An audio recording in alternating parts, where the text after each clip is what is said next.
Book it and run for the hills, babe, because that is not your future husband. How do you deal with outgrowing your friends? Those ugly shoes that look like they have dirt on them. I know they're ugly. You know they're ugly. Y'all know they're ugly. How to know if he's the one? Boy, don't we all want to know. Cut the phone off, babe. Delete the app. That's the very first thing. What is one thing you wish you knew before starting college?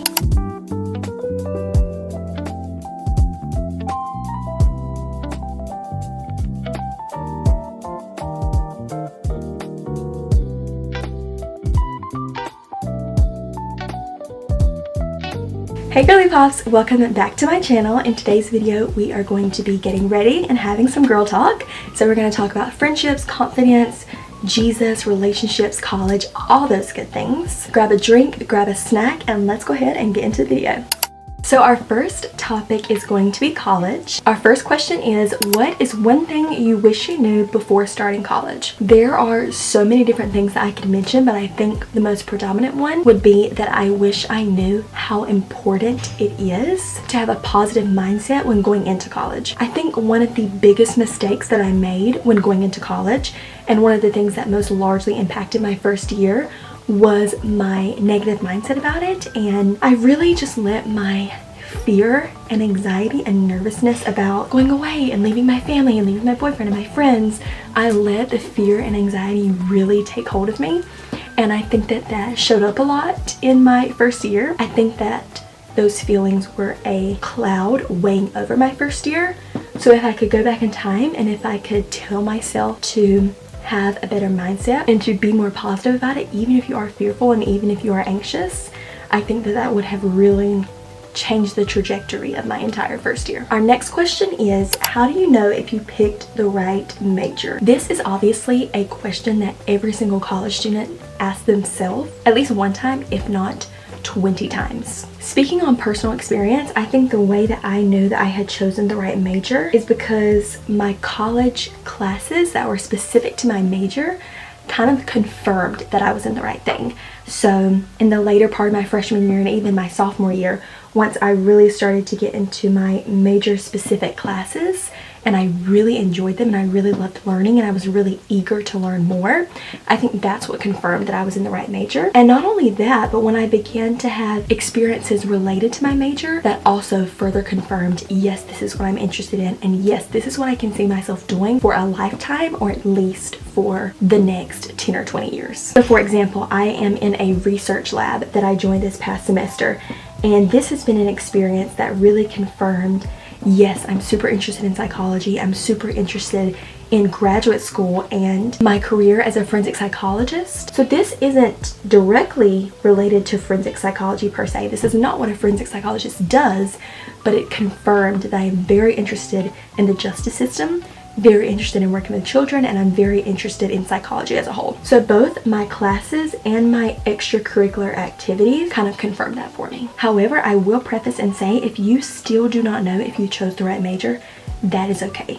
Is it concerning? Yes, but it is still something that you can continue to figure out. Question number 3 is another question that every single college student deals with at some point or another, and that is, how do you stay motivated during burnout? This is something that we all deal with and struggle with. For me personally, I think the main way that I stay motivated, even when I am incredibly tired and worn out and burnout and so over school, is just by honestly remembering my long-term goals. I know that that may not be the answer for everyone, but it is truly what gets me through college and what gets me through those difficult exams, is knowing that I am doing this for my future self, for my future family, my future children, and for the positive impact that I want to make on society. That is a little bit of a less practical answer for some, but for me personally, that just is what works. Knowing that I have long-term goals that I absolutely need to achieve and want to achieve and will achieve, and at the end of the day, that is what makes me motivated. Remembering those long-term goals, reflecting on them, and thinking about that future life that you want to create for yourself. A little bit of a more practical tip would just be to take care of yourself. During burnout, it is so easy to throw the towel in and to want to be done, but take a break, watch a show, allow yourself to eat some ice cream or go get your favorite meal from Wingstop or something like that. Treat yourself, relax, allow yourself to rejuvenate, and then go at it again. Our next topic is friendships, which I love talking about, college friendships and adult friendships. So our first question is, how do you deal with outgrowing your friends? This is something that I believe is one of the more difficult things of growing up, especially as a girl and especially as someone who likes to keep her circle small and really, really close. So growing distant from my friends was something that was really difficult my senior year of high school and going into college. But one of the most helpful things for me was knowing that that's just a part of life. One of my good friends, Addie, really helped me through this, because I was talking to her, talking about how I was sad about my relationships that were growing distant, and she told me that that was sad and that it's okay to feel those feelings, but at the end of the day, it's just part of life and that's okay. It didn't necessarily have to be that I did something wrong or that person did something wrong, because it wasn't that. It was just that we were getting older and had different interests and lives, and we're just growing apart.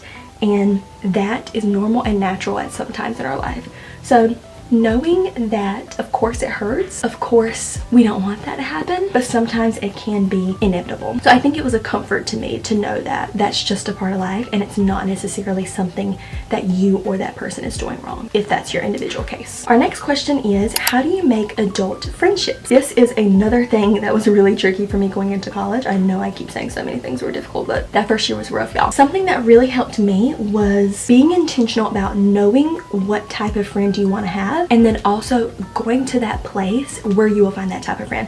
So for me, I was really avidly praying to God that I would have good, godly girl friendships in college. And I was like, Lord, I just pray that you will send me not only really good friends, but really good friends who are Christian and who will spur me on in this race and help me in my faith and help me grow spiritually. So where did I go to find those friends? I found a small group Bible study. I started regularly going to a church and regularly going to church events. And eventually those friends popped up and I found my best college friends through my small Bible study group. So I would really just take a moment to realize, what type of friend is it do you want? Do you want a friend to play pickleball with you? Go to a pickleball court. Do you want a friend who will go to music festivals with you or who is interested in music or dance? Go to that setting and be intentional about putting yourself out there. That was what was especially helpful for me. Our last question for friendships is, how do you stop comparing your friendships to social media? I think this is a pretty common problem with girls in our day and age, and there are two things that are especially helpful for me.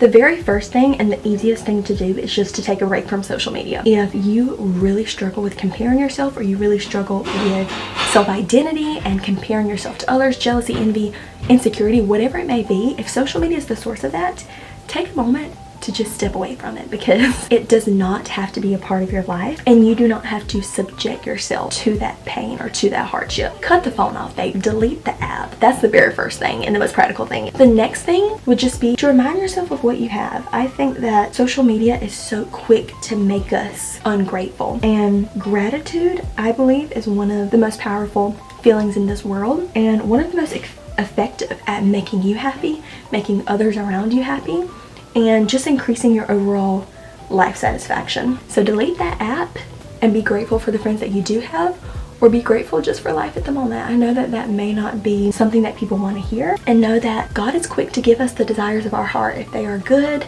if they are godly, if you're praying for good friends and you're praying just to have good girls around you, and I believe that in His own time and in His own way, He will do so.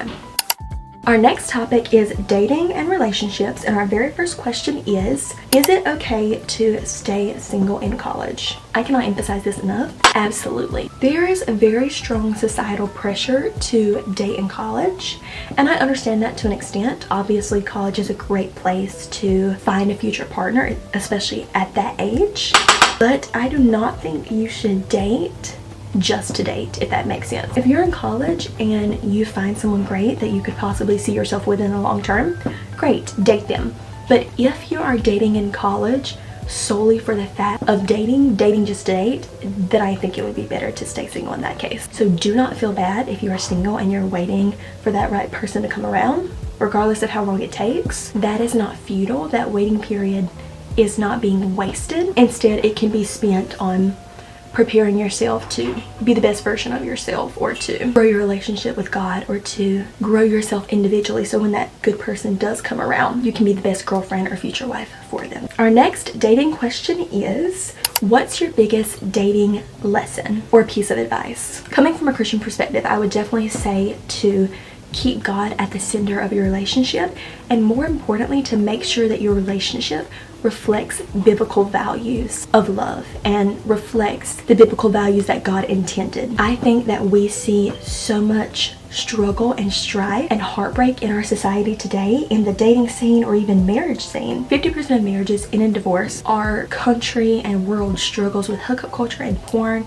addiction, and meaningless dating. I think that the root cause of a lot of that is that these relationships and what our culture values in terms of love and relationship does not reflect biblical values, and therefore does not succeed a lot of times. So ultimately, I would just say to keep God at the center of your relationship and to remember what those biblical values are.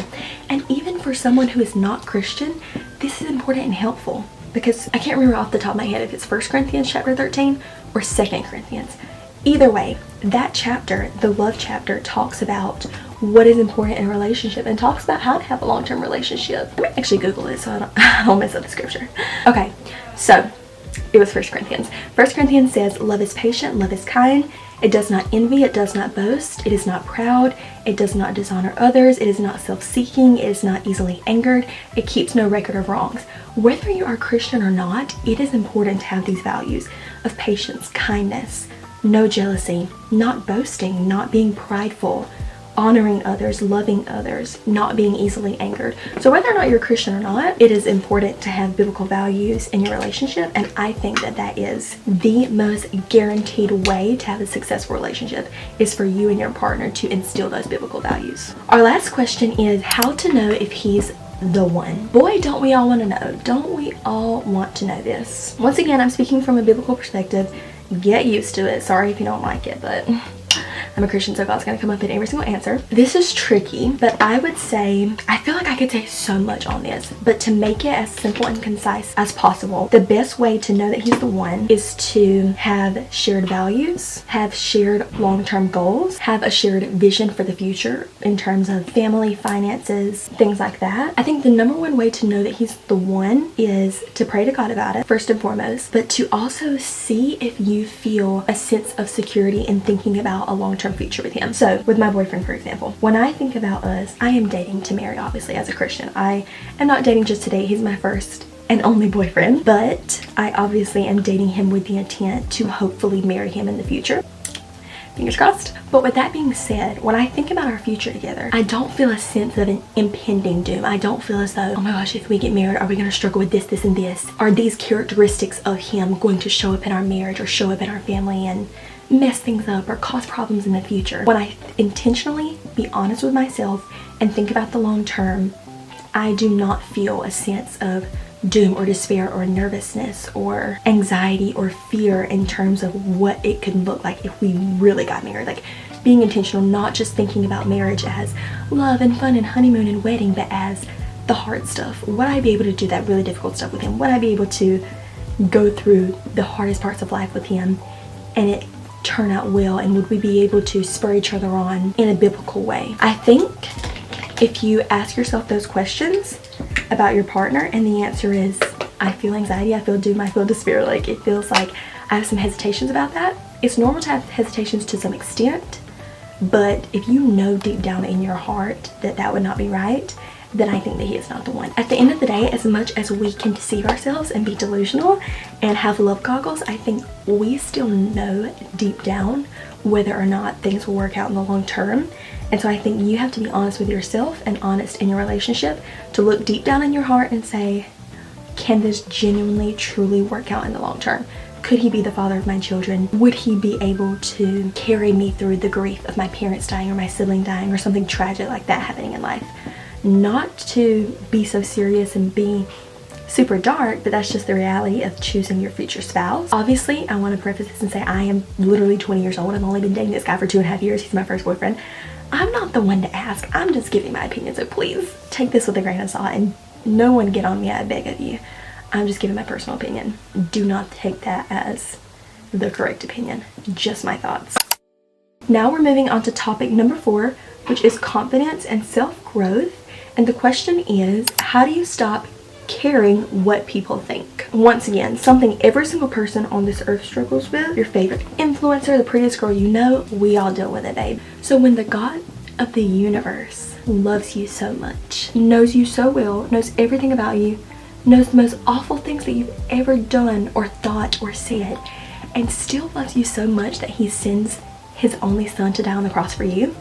When someone knows you in your entirety and still loves you more than anyone on this planet ever could, loves you more than anything, I think that is what helps me to stop caring what people think. Of course, I still care what people think, and everyone does, but I think being a Christian, when you have eternity on your mind and you have heaven on your mind, I think it just makes everything else so much smaller.